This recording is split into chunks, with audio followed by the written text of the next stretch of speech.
ഒരു മഹാപ്രളയത്തിന് ശേഷം നൂഹ് നബി അലൈഹിസ്സലാമിൻ്റെ പിൻഗാമികൾ ഭൂമിയിൽ വർദ്ധിച്ചു. നൂഹ് നബിക്ക് ധാരാളം പുത്രന്മാരുണ്ടായിരുന്നു. അതിൽ കൂടുതൽ പേരക്കുട്ടികളുണ്ടായിരുന്നു. അതിനാൽ തന്നെ ഭൂമിയിലെ ജനസംഖ്യ അതിവേഗം വളർന്നുകൊണ്ടേയിരുന്നു.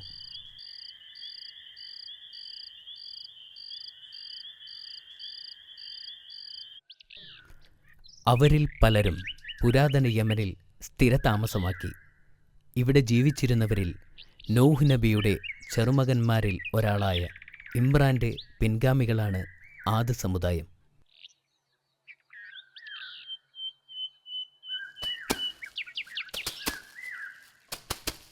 ആദ് സമുദായം സമ്പന്നരായിത്തീർന്നു. അവരുടെ കഴിവുകൾ പ്രകടിപ്പിക്കാൻ അവർ സമീപമുള്ള എല്ലാ മലമുകളിലുമായി വലിയ ഗോപുരങ്ങളെ പ്രതിഷ്ഠിച്ചു. അവരുടെ കഴിവിൽ ആദ് സമുദായം അഭിമാനിച്ചിരുന്നു. ആദ്യം അവരെല്ലാം നല്ല ഈമാനുള്ള മുസ്ലിം ആയിരുന്നു.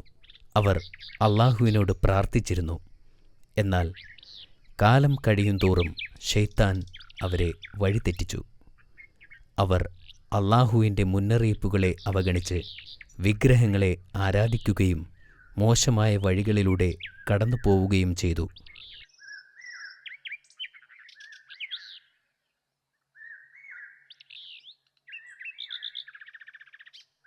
അള്ളാഹു ഒരു പ്രവാചകനെ ഭൂമിയിലേക്ക് അയക്കാൻ തീരുമാനിച്ചപ്പോഴായിരുന്നു ഇത് സംഭവിച്ചത്. ഇക്കാലത്ത് അള്ളാഹു ഹൂദ് നബിയെ അവരിൽ നിന്ന് തന്നെ പ്രവാചകനായി തിരഞ്ഞെടുത്തു. വിശ്വാസയോഗ്യമായ ഉപദേഷ്ടാവായി അവരെ താക്കീത് ചെയ്യുകയായിരുന്നു. അള്ളാഹു എന്നെ നിങ്ങളുടെ അടുത്തേക്ക് അയച്ചിരിക്കുന്നു. അള്ളാഹു എല്ലാം പഠിപ്പിച്ചു. അവൻ നിങ്ങൾക്ക് ഈ ലോകത്തെ തന്നിട്ടുണ്ട്. അവൻ നിങ്ങൾക്ക് നിങ്ങളുടെ മക്കളെ തന്നിട്ടുണ്ട്.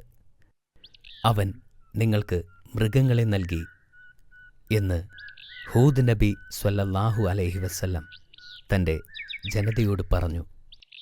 നിങ്ങൾ വ്യാജദൈവങ്ങളെ ആരാധിക്കുന്നത് നിർത്തണം. ഏകദൈവമേയുള്ളൂ, അവൻ്റെ കൽപ്പനകൾ അനുസരിക്കണം എന്ന് ഹൂദ് നബി തൻ്റെ ജനതയോട് പറഞ്ഞു.